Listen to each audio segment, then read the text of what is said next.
Pray ta. Lord, I pray, O God, for this man, O God, Lord, nga naa karon, na ay mga problema karon, O God, Lord. I declare na Ginoo, imong sulbaron yung problema man ko. Problema sa tuition, problema sa health, problema sa iyang mga relatives nga siya ay tabang, Ginoo. Problema sa project. Lord, we trust in you, O God, Lord. Trust in the Lord with all your heart. Ang insulti ka man ko sa pulong sa Proverbs. Dili mi mo trust, Lord, sa tao. We will not trust in chariots, but we will trust in you, O God, Lord. In Jesus' name, ikaw nga naisakit, dawata ang kaayuhan, sa ngalan ni Jesu Kristo, be healed right now, in Jesus' name. Amen.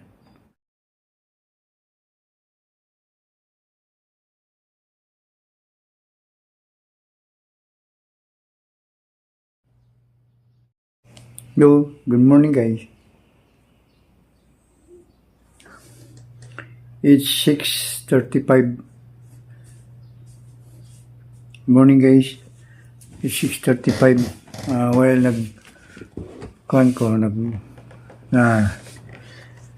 nagkuhan ko sa una ako, nakakita ko og kanang ark. Kaning ark ko kanina. Tagana. Ano ba? So, unahon na dahil ko, kung sa may ibang pasabotan ni Lord, maniya akong gidrawing. Ano siya? No. Ano siya, guys? Lord, na sa may ibang pasabotan ni Ginoo. So, naghatag siya mga verse, kaya isulti na ako sa mo, kaya ang tao manggod na ay sitwasyon sa pagkabuntag. Ang unang dahil ang worries sa mga buluhaton karong mga panahon na ba, sa mga buhaton, sa problema, o sabot ang problema din ang una-unaon na. Then kung anak ka sa Ginoo or dili, sa mga term ni, kung anak ka sa Diyos, sa John 1:12, may siya nga, as many as receive Him, to them He give the right to become children of God. Then, kung kisa na itong dawat kaniya, tagaan niyo katungod nga mahimong anak sa Diyos. Karon, kay dawat man ako si Ginoong Hesukristo, og nangalagad ko sa iya for many years na. Since 1983 pa, hantod karon. Mo na nga, tagabuntag, already alas 3 o'clock, mamukaw ng Holy Spirit sa ko, then, galikit lang, mo istorya lang kamay, Lord, Ginoo ka ng, sa may akong buhaton sa, minsan nga mag-praise ka, magpasalamat ka sa Diyos, ana. Muna, guys, ang buhaton nimo pag makamata ka sa alas 3 sa kadlawon, maki-istorya ka sa Ginoo. Then while nakabalik ko tulog, so muni ako na ba nakita. Muni akong gidrawing mo. Na Lord, sa may imong pasabot ani. So sa John 16:33, atong layo para ko kay kung naong reading rin akong gawin, guys. Reading. So, ano siya? I have told you these things so that in me you may have peace. This world you will have trouble, but take heart. I have overcome the world. Muna siya ang iyang. Ba't pasabot na niya? Kasi kita guys, kanang pagka puno kita sa buris. puno kayo sa worries ano siya. Niya say muna ingon dito sa 1 Peter 5:7. Kay di mo tumawadaan og problema guys sa atong kinabuhi. Maski Kristohan mo anak ka sa Ginoo, di ka mawadaan og problema.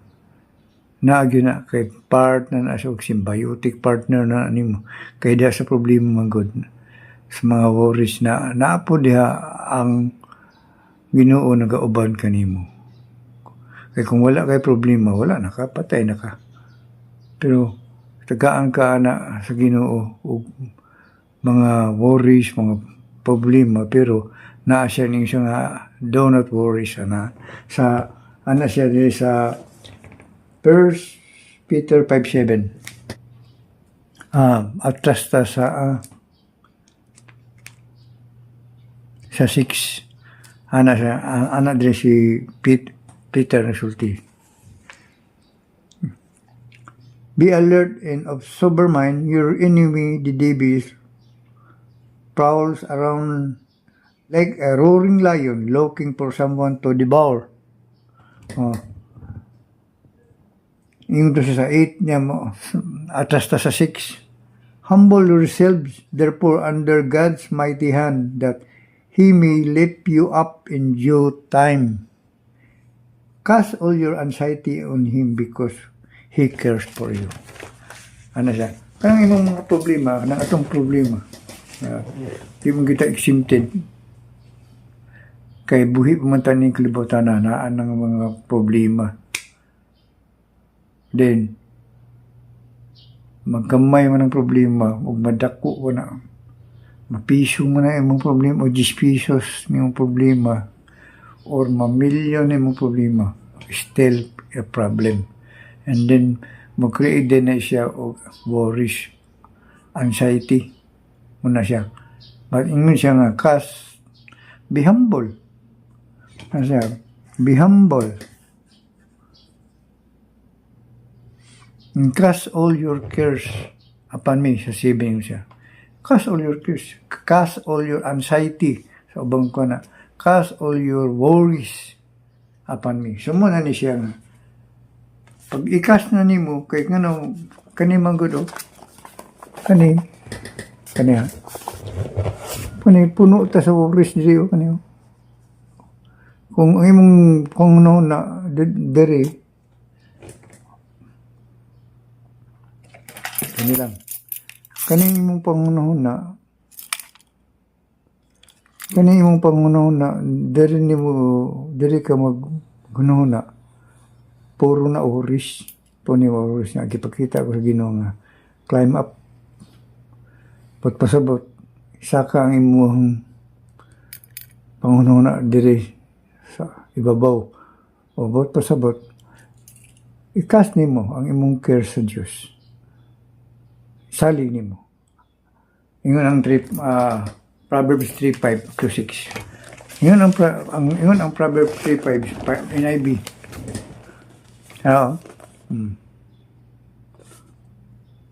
Ano? Trust in the Lord with all your heart and lean not on your own understanding.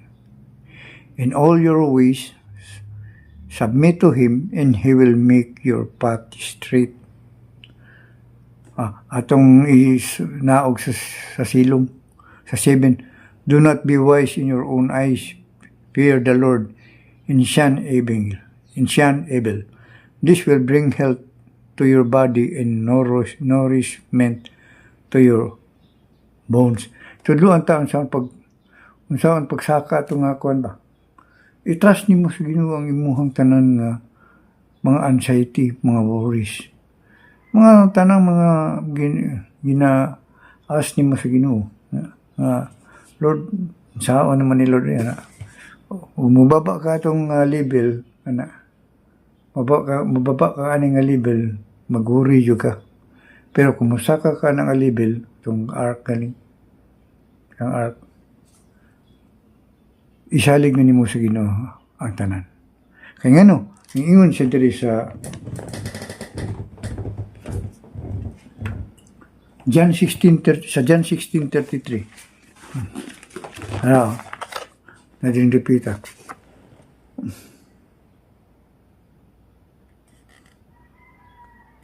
Now, kanya akong gitudlo. Basahan ako ha. I have told you these things so that in me you may have peace. In this world you will have trouble, but take heart. I have overcome the world. Muna guys, kung karong kabuntagon, puno ka sa worries. Na, di pag mata ni mo, hunahon na dahin ka o ka ng sa may buhatan karong adlaw, sa man ni sa imong isulbad ang imong kagulingon ba? Sa imong kagulingon ikaw ang masulbad ba? Di mo na masulbad. Di mo na masulbad guys. Kung puno ka sa worries. Nga, muna ang ubang tao, pag nakay problema, din ang ubang tao mag-suicide. Sa itong na basahan ako, labay ramon to sa kuha, itong yagi, kagahapon, gabi pa to, labay to sa Facebook man to. Nga iyang anak,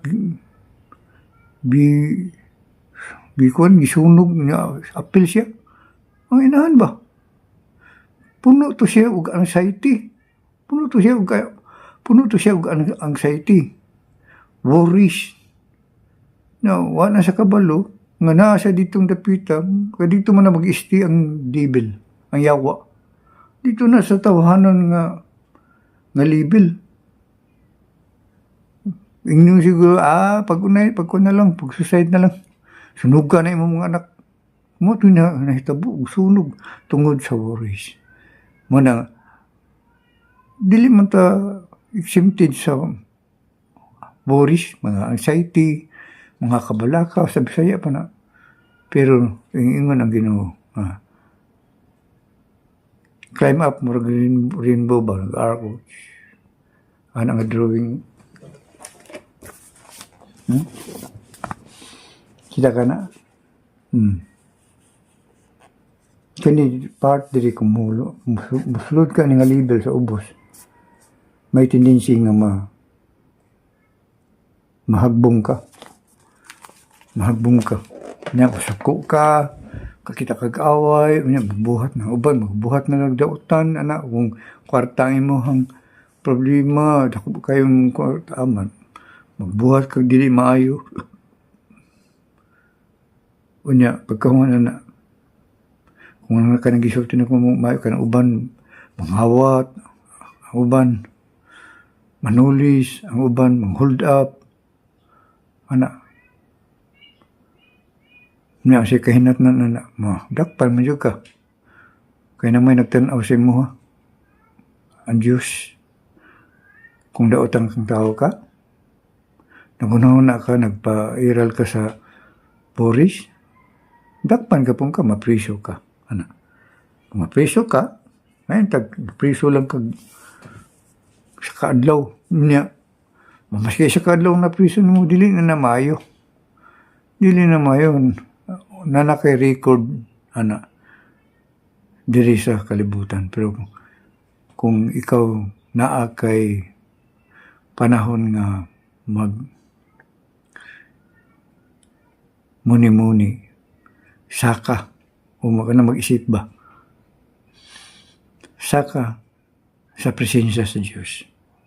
Ngayon siya,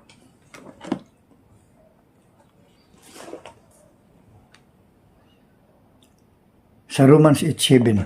Romans 8:7 din guys. Romans 8:17. Now, if we are children, then we are heirs, heirs of God, and heirs with Christ, if indeed we share in His sufferings in order that we may also share His glory. Kung unsa si Kristo, maupod ta. Kasi si Jesus Christ, katilaw mo po ito siya ang problema, pero iyang gisaka ang iyang label. Kaya na siya amahan, anak siya sa Diyos, si Kristo. Niya karon kay Ingon sa John 1:12, ang katong daw midawat kaniya, itagaan niya katungod nga mahimuan. So anak ka sa Diyos. Kung dawaton mo sa Ginoong Jesucristo. Kung anak ka sa Diyos, makabalo jud ka ani. Kani akong gi-share sa karong kabuntagon. Saka ka guys, saka ka sa unhuna sa Diyos kay you have the mind of Christ. Kitagaan mo kanyang espiritu sa Diyos. Na kitagaan kanyang espiritu, so kompleto na ka. Body, soul, and spirit. So, natin espiritu sa Diyos. Na makakommunicate na ta. Makakommunicate na ta. Ingon dito sa isa na ta sa sheep o sa karnero sa Diyos. Ana. Kaya ang aana siya. Ingon ang Diyos nga. Ang iyang mga disipulo maminaw siya. Ang iyang mga kaanakan, ingon ang pulong, maminaw siya. Nakabalo ang Diyos sa atuwa. Kabalo ang Diyos sa atuwa nga natay mga worries. Kaya nga nung napamanta sa unod, nagpuyo. Pero nanatay, nagpuyo ta sa body, pero naatay soul, o naaputay espiritu. Mautong espiritu nagahatag o katungod nato na mahimutang anak. Mautang ears ta sa Diyos. Mga anak ta sa Diyos. Mana kung nakay worries ka ron, saka, climb up. Kaya naman, ingon siya, tudluan, gisultian ta na kaani. Gisultian ta na, John 16:33. John 16:33, oh. Tudluan ta na kaani. Saka ta rin. Kay sa ubos, puro na trouble. Puro na trouble. So, puro na sa trouble. Na may tendency nga makalas ka diri kung muiral ka. Climb up ka, climb up. Cast all your cares sa Diyos. Kang Jesus. Cast all your cares. So, ang tanan nga mga problema, tanang mga anxiety, mga worries, mga cares, dili ka matarog kay naamang ka na pungtong diri ang imuhang pagsalig sa Ginoo, ang imong faith ba, natungtong ka diri. So, wala. Kaya naman ang Diyos, yun siyang trust in the Lord with all your heart and lean not your own understanding. Ayaw. Ano siya, isa ka ka. Ikaw, guys, karon nakapaminaw ka aning nga content na ako. Trust in the Lord with all your heart and lean not your own understanding. Pasabot na isa ka ang imong understanding dito sa iyo. Nga ang tanang lumalabay ang tanan nga naa sa ilalom sa tawhanon nga panghuna-huna bugat sa mga tao. Pero kung musaka ka sa level sa Diyos, maski naa ka ng kalibutan na, dili ka matarog. Kaya naman, naa kay Ginoo, naa kay Diyos, naa si Jesucristo sa imuhang kasing-kasing, naa kay kinabuhi nga walay katapusan, nga nagpuyo diri sa imuhang sulod. So, guys, timan climb up, cast your cares sa Diyos, and then trust in Him nga siya ang masulbat. Kaya na, in the proper time, ingon pa kong misis, nakadawat po siya, there will be a day of reckoning. Day of reckoning sa mga problema nga maabot mo.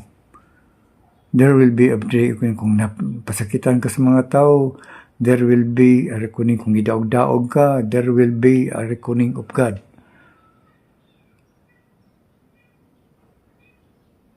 May kasagaran mong sa problema, mga tao may puikos. Kasagaran sa problema, ang mga tao may kuspod. Pero, ingon siya nga, gidaog na nako ang kalibutan.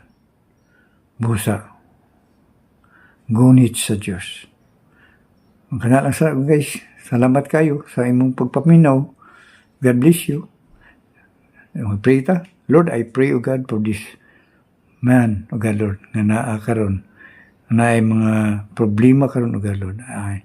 I declare na Ginoo, imong sulbaron yung problema man ko. Problema sa tuition, problema sa health, problema sa iyang mga relatives nga siya ay tabang, Ginoo. Problema sa project.